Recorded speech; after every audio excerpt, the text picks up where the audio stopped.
శ్రీ గురుభ్యో నమ. శ్రీచక్ర నవ ఆవరణ గుప్త గాయత్రి మాల మహామంత్రం. ఓం హ్రీం ఓం కయ్యేయీల ఐం హ్రీం ఐం స్మృత్యాకర్షిణ్యై విద్మహే. అర్థమైందండి. శృతులు స్మృతులు పురాణములు అని చెప్తున్నాను నేను.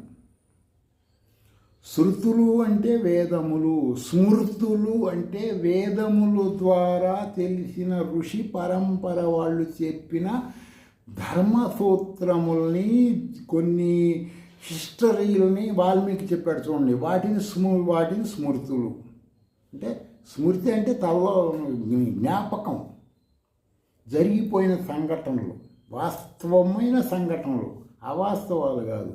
ఋషుల అబద్ధాలు చెప్పరు, ఎప్పటికీ గుర్తుపెట్టుకోండి. కాబట్టి స్మృతి ఆకర్షణ, పరమేశ్వరిని కూడా స్మృతి ఆకర్షణ స్వరూపం అంటే బాగా జ్ఞాపక శక్తి ఉంటుంది. ఏ విధమైన మతి భ్రమణం ఉండదు ఈ మంత్రం చేసేవాళ్ళకి. ఐం క్లీం సౌః అసకహల క్లీం హ్రీం క్లీం స్మృతి స్వరూపిణ్యై ధీమహి.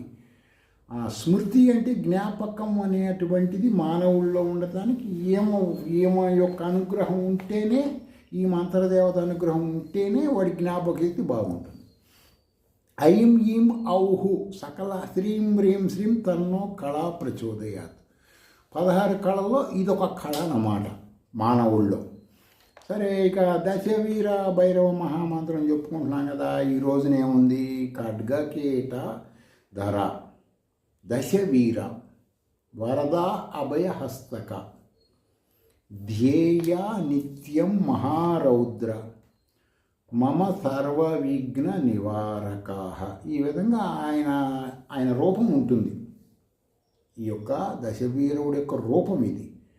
ఆ రూపంలో రోజుకు ఒక మంత్రం చెప్తున్నాం కదా. 10 మంత్రాలు స్వరూపం ఆయన, ఒకే రూపం. మంత్రం ఏంటి? ఓం ఐం హ్రీం శ్రీం హ్రీం శ్రీం ఫం ఫాం ఫీం కాల రుద్ర దశవీర భైరవ.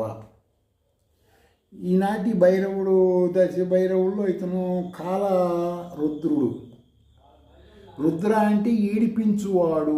కాలంలో ఏడిచే వాళ్ళందరికీ ఇది చేసుకుంటే ఏడుపు పోతుంది అని అర్థం అన్నమాట. మమాభయం కురు కురు హుంఫట్ స్వాహ. అర్థమైందండి. ఈ మంత్ర సాధకులు చేసుకుంటే ఏంటి? ఏడుపు అనేది ఉండదు. రుద్ర అంటే ఏడిపించువాడు. ఇది చేసుకోవటం వల్ల ఏడుపు అని కలగదు మానసికంగా అన్నటువంటి